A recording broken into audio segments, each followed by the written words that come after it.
This channel does not promote any violent, harmful, or illegal activities. All content provided by this channel is meant for an educational purpose only.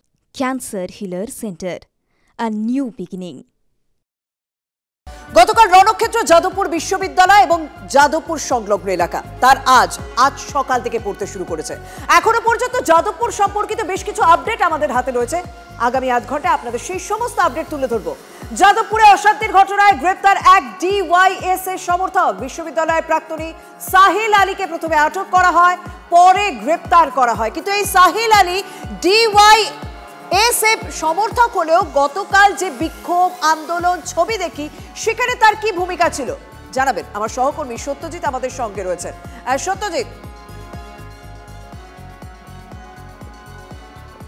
দেখো, খুব গুরুত্বপূর্ণ দুটি বিষয়। এক, ব্রাত্য বসুর সামনে তার গাড়ি ভাঙচুর, তাকে আঘাত করা সহ বেশ কয়েকটি বিষয় রয়েছে।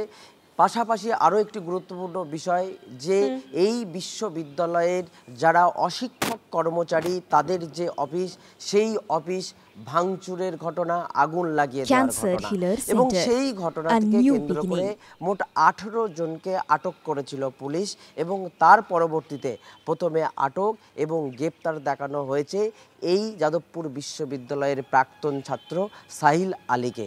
মূলত ব্রাত্য বসুর উপরে হামলা, তার গাড়ির উপরে হামলা ভাঙচুরের যেমন অভিযোগ আছে, পাশাপাশি বেশ কিছু জায়গায় এই বিশ্ববিদ্যালয়ের যেমনটি আমি বললাম যে অশিক্ষক উত্তপ্ত যে হয়ে উঠেছিল গতকাল, তারই বিভিন্ন জায়গায় এই ডিওয়াইএস এর সমর্থককে দেখা গিয়েছে, যে কারণেই তাকে প্রথমে আটক করে তারপর গ্রেপ্তার করা হয় এবং যাদবপুর বিশ্ববিদ্যালয়ের শিক্ষাবন্ধু সমিতির অফিসে ভাঙচুর এবং আগুনও লাগিয়ে দেওয়া হয়েছে। সেই ঘটনা কিন্তু ইতিমধ্যে 18 জনের বিরুদ্ধে অভিযোগ দায়ের হয়েছে। আর এই যে 18 জন, এই 18 জনের মধ্যে একজন হচ্ছে সাহিল। এই গুরুত্বপূর্ণ আপডেট আপনাদের সামনে তুলে ধরলাম। এরপর কি খবরের দিকে নজর রাখবো, কারণ সকাল থেকে কি যাদবপুরের ছবি কোনো রকম পাল্টেছে? হ্যাঁ, গতকাল রণক্ষেত্র পরিস্থিতি ছিল, কিন্তু আজ সকাল থেকে যেন কোথাও একটা ছাই চাপা আগুন হয়ে রয়েছে যাদবপুর বিশ্ববিদ্যালয় চত্বর। রীতিমতো থমথমে পরিস্থিতি, ক্যাম্পাস রীতিমতো থমথমে, ছড়িয়ে ছিটিয়ে রয়েছে ছিঁড়া ব্যানার, পোস্টার, পুড়ে ছাই তৃণমূল পরিচালিত শিক্ষাবন্ধু সমিতির অফিসে। যে খবর আপনাদের সঙ্গে আগেই আমরা শেয়ার করেছি, কিন্তু আমার সঙ্গে সহকর্মী সত্যজিৎ রয়েছেন।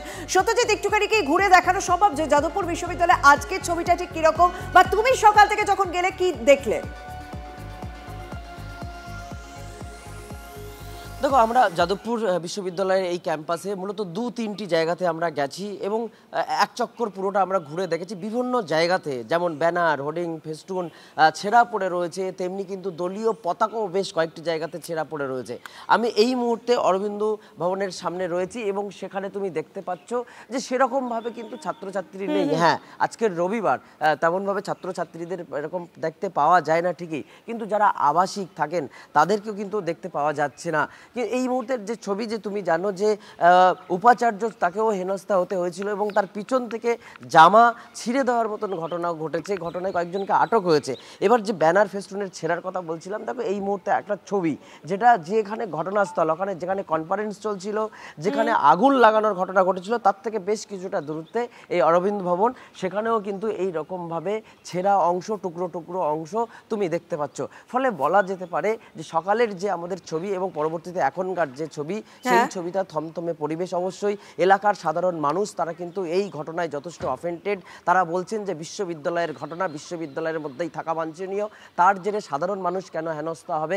একদম এই প্রশ্নটা প্রথম থেকেই উঠেছে, কিন্তু গতকাল যে পরিস্থিতি তৈরি হয়েছিল, যে পরিস্থিতির আজ সকাল থেকে আমরা দেখতে পাচ্ছি, এবং আজও বেশ কিছু কর্মসূচি রয়েছে, এসএফআই এর পক্ষ থেকেও কর্মসূচি রয়েছে এবং ওয়েবকুপার পক্ষ থেকেও ভবিষ্যতে বেশ কিছু কর্মসূচির আয়োজন করা হয়েছে। শোনার কথা আমি বলছি কি, যাদবপুর বিশ্ববিদ্যালয়ের প্রাঙ্গণে এখানে সিকিউরিটিকে শুরু করে যারা আছে, আগুন লেগেছে, লোক দেখেছে জায়গা কেন এই দেখছো না, এই জায়গাটা ছুটি দিয়ে একদম নিস্তব্ধ থাকে, কেউ থাকে না। ছুটি ছিল কালকে সোমবার, তারপরে ওখানে একটা প্রোগ্রাম হচ্ছে, সকলে ওই প্রোগ্রামে ইনভলভ আছে। এবার কে কারা এসছে, কে ভাবে এসছে, কীভাবে আগুন লাগিয়েছে, এটা আমার বলতে পারবো না। অমুক লোক দেখেছে, অমুক লোক কথা বলেছে, শোনা যাচ্ছে।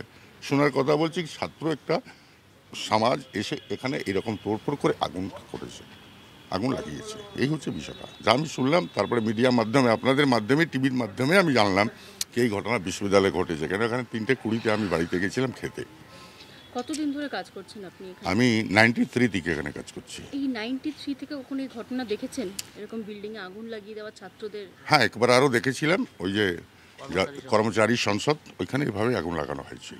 আমরা জেনেছি ওই 10টা 10-15 নাগাদ ফোন করেছিল অরবিন্দ ভবনে। তখন জানার পরে আমরা তখন আমাদের যে হেড মুকুলচন্দ্র দাস, ওনাকে আমরা খবর দিই। উনিও এসেছিলেন, স্পটে ছিলেন উনি 2:30 অবধি এখানে। আমরা তারপর ফায়ার ব্রিগেডকে খবর দিয়েছি, উনিও দিয়েছেন। তারপর ফায়ার ব্রিগেড এসে এই 1-1.5 ঘন্টা লেগেছিল এটাকে করা। কাদের অফিস ছিল কি? এটা পার্টি অফিস ছিল, টিএমসি শিক্ষাবন্ধু সমিতি। আচ্ছা, কালকের যে ঘটনা, তার পরবর্তীতে এরকম একটা ঘটনা ঘটেছে। কালকে দিনের বেলা কি হয়েছে আমি তো বলতাম, আমি তো রাত্রিবেলা এসেছিলাম ডিউটিতে। যে যাদবপুর বিশ্ববিদ্যালয় মেধা তালিকায় শীর্ষে থাকার জন্য, সেই তালিকার প্রথম থেকে 10-এর মধ্যে থাকার জন্য বারবার সংবাদ শিরোনামে উঠে আসে, সেই যাদবপুরে যে ছবি গতকাল থেকে বারবার ধরা পড়েছে, স্বাভাবিকভাবে বিভিন্ন মহলে আলোচনাও যেমন হয়েছে, সমালোচনাও হয়েছে। এবং যাদবপুরে গতকাল যে পরিস্থিতি তৈরি হয়েছিল না, সেখানে রক্ত পর্যন্ত ঝরল। কিভাবে? ক্যাম্পাসে রক্তাক্ত পড়ুয়া ইন্দ্রানুজ রায়, কারণ তিনি যখন শিক্ষামন্ত্রীর গাড়ি ঘিরে বিক্ষোভ, তার গাড়ি আটকানোর চেষ্টা চলছিল, তখন সেই গাড়ির সামনেই ছিলেন ইন্দ্রানুজ রায়। হঠাৎ করেই তিনি গাড়ির নিচে পড়ে যান, আর তখনই তিনি গুরুতর আহত হন। যাদবপুরে বেসরকারি হাসপাতালে তাকে ভর্তি করা হয়। আজ সকালে যে হেলথ আপডেট তার পাওয়া যাচ্ছে, তার শারীরিক অবস্থা যা খোঁজ পাওয়া যাচ্ছে, যে সিটি স্ক্যান তার হয়েছে, সেই রিপোর্ট ভালো রয়েছে। মাথায় কোনো রকম হ্যামারেজ নেই। অন্য হাসপাতালে কোনো রকমভাবেই স্থানান্তরিত করা হবে না, সেরকমই খবর পাওয়া যাচ্ছে। স্থানান্তর করা হবে না, সেরকমই খবর পাওয়া যাচ্ছে। তবে আজ সকালে যে কথা রয়েছে যে চোখের ডাক্তার তাকে দেখতে যাবেন।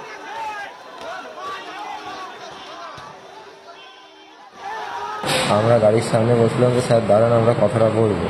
তো ওই অবস্থায় গাড়ি স্টার্ট করে এগোনো শুরু করে।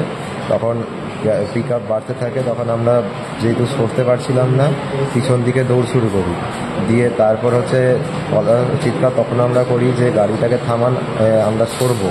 কিন্তু তখন আরও স্পিড বাড়িয়ে দেন, তখন ছিটকে পড়ি এবং মাথাটা যাতে চাকাতে না যায়, তখন আমি মাথাটা ঘুরিয়ে নিই এবং তাদের চোখের ওপর দিয়ে চাকাটা চলে যায় এবং বাঁ পায়ের চেটোর ওপর দিয়ে চাকাটা যায়। চূড়ান্ত অগণতান্ত্রিকভাবে প্রথম থেকে একটা শান্তিপূর্ণ প্রোগ্রাম চলছে, বাইরে অবস্থান চলছে। প্রথমে ব্যানার ছিঁড়ে দেওয়া, একজন টিচার মদ্যপ অবস্থায় মেয়ের গায়ে হাত তুলেছে। আমার সঙ্গে রয়েছেন আমার সহকর্মী সৌভিক। সৌভিক, আমরা ইন্দ্রানুজের শারীরিক অবস্থা যা এখনো পর্যন্ত আপডেট পেলাম যে মোটামুটি সে ঠিক আছে, তবে কি হাসপাতাল সূত্র মারফত কি জানা যাচ্ছে? তাকে তো এখনই নিশ্চয়ই কোনো রকম ছাড়া হবে না, বা অন্য কোনো হাসপাতালে স্থানান্তর করারও কোনো রকম সম্ভাবনা নেই। কি আপডেট তোমার কাছে রয়েছে এখন?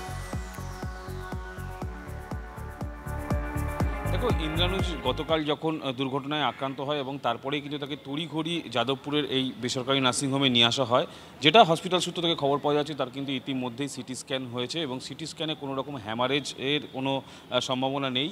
কিন্তু তার চোখে যে আঘাত লেগেছে সেইটা কতটা গুরুতর সেটাই কিন্তু দেখবে চিকিৎসকরা। কিছুক্ষণের মধ্যে চোখের ডাক্তার আসবে এবং চোখের ডাক্তার দেখে কিন্তু সিদ্ধান্ত নেবে যে তার চোখে কী ধরনের আঘাত রয়েছে, অর্থাৎ তার দৃষ্টিশক্তির উপরে কোনো প্রভাব পড়ছে কি না গতকালকের এই দুর্ঘটনার ফলে, সেটা কিন্তু দেখবে। যদিও এই হসপিটালে কিন্তু তার চিকিৎসা চলবে, এখান থেকে অন্য কোনো জায়গায় কিন্তু তাকে স্থানান্তরিত করা হবে না।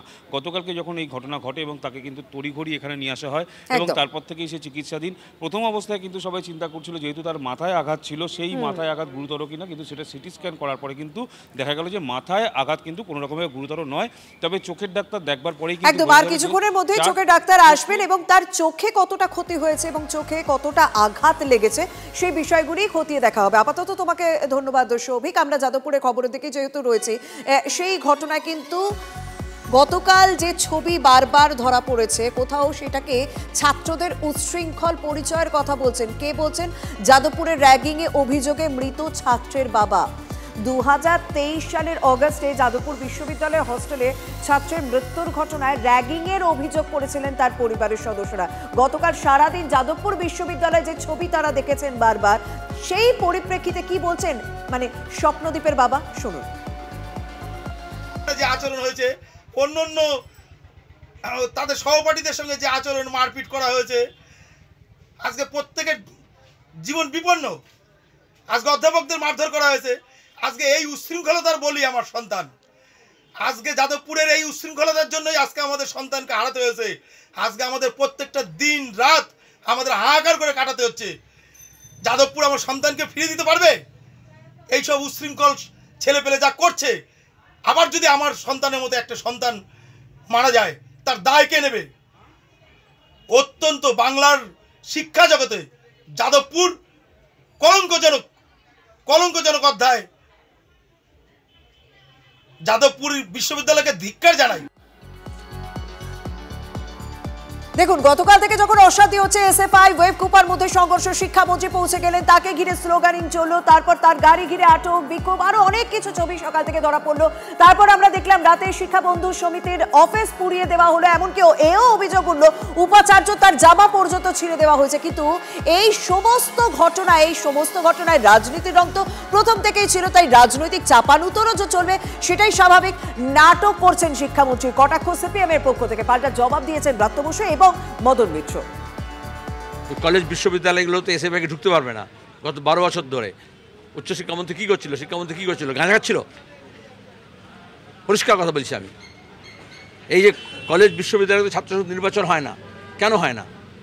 আর যেখানে হয়, যেখানে গণতান্ত্রিক পরিবেশ আছে, সেখানে কেন আক্রমণ বারবার নেমে আসে? কখনো বিজেপি, কখনো ব্রাত্য, কখনো তৃণমূল। এই বাবুল সুপ্রিয় এখন তৃণমূলের নেতা, যখন বিজেপি মন্ত্রী ছিল, এই বিশ্ববিদ্যালয়ে গিয়ে এরকম নাটক করেনি। এ তো পুরনো স্ক্রিপ্ট। সেলিমের বক্তব্য ওর পার্টি সিরিয়াসলি নেয় না, আমাদের এখানে নেওয়ার কোনো দরকার নেই। আর উনি তো চান যে তৃণমূলের মন্ত্রী বা তৃণমূলের অধ্যাপক অধ্যাপিকা নিগৃহীত হন। সব তাহলে অধ্যাপক অধ্যাপিকারাও তাহলে বানিয়ে করছে, সবাই নাটক করছে।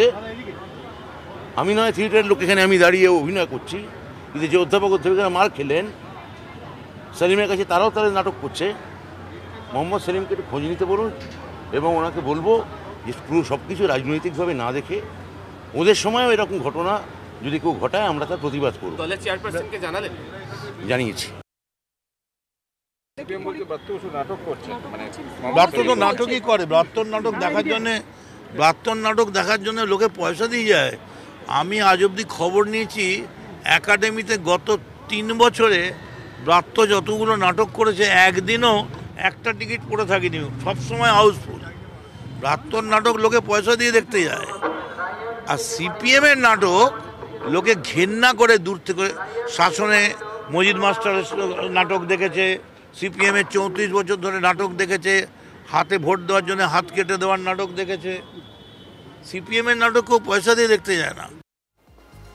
তবে এই গোটা পরিস্থিতিতে এখনো পর্যন্ত যাদবপুর বিশ্ববিদ্যালয়ের পক্ষ থেকে কিন্তু কোনো রকম অভিযোগ দায়ের হয়নি। তবে ওয়েবকুপা এবং এসএফআই দু তরফেই যাদবপুর থানায় 5টি অভিযোগ দায়ের হয়েছে। সাদা পোশাকে বিক্ষোভকারীদের ধরপাকড়ও শুরু করেছে পুলিশ, এরকম অভিযোগ করছে বাম ছাত্র সংগঠন। ক্যাম্পাসে বহিরাগত তৃণমূল ছাত্র পরিষদ নেতাদের ঢুকিয়েছিল ওয়েবকুপা, অভিযোগ এসএফআই এর।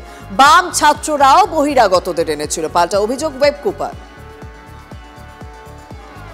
তবে গতকাল বিশ্ববিদ্যালয়ের কর্তৃপক্ষের ভূমিকা নিয়ে প্রশ্ন উঠছে বারবার, কারণ কেন বারবার হাতের বাইরে চলে যাচ্ছে পরিস্থিতি? এত বড় অনুষ্ঠানে মাত্র 15 জন নিরাপত্তা কর্মী কেন মোতায়েন ছিল? কেন অশান্তির আঁচ করে প্রয়োজনীয় পদক্ষেপ করতে পারলো না কর্তৃপক্ষ? এই প্রশ্নগুলো বারবার উঠছে। যাদবপুর বিশ্ববিদ্যালয়ে ব্রাত্য বসু আজকে ঢুকলেন পরিকল্পিতভাবে ঝামেলা পাকানোর জন্য। এটা এর থেকে আরও ভালোভাবে বোঝা যায় টিএমসিপির নেতা মধ্যমগ্রামে, সে বিশ্ববিদ্যালয়ের ভেতরে ব্রাত্য বসুর সাথে কি করতে ঢুকেছিল। কলকাতা বিশ্ববিদ্যালয়ের নেতা, দক্ষিণ কলকাতার একাধিক কলেজের নেতারা টিএমসিপির নেতা, তারা কি করতে যাদবপুর বিশ্ববিদ্যালয়ের মধ্যে ঢুকছে? তাহলে কি বহিরাগতদেরকে ক্যাম্পাসের ভেতর ঢুকিয়ে যে গুরু বাতাসার গল্প কুণাল ঘোষ ভাবছে এখন, সেই গুরু বাতাসার কোনো রকম পরিকল্পনা ব্রাত্য বসু করেছিলেন?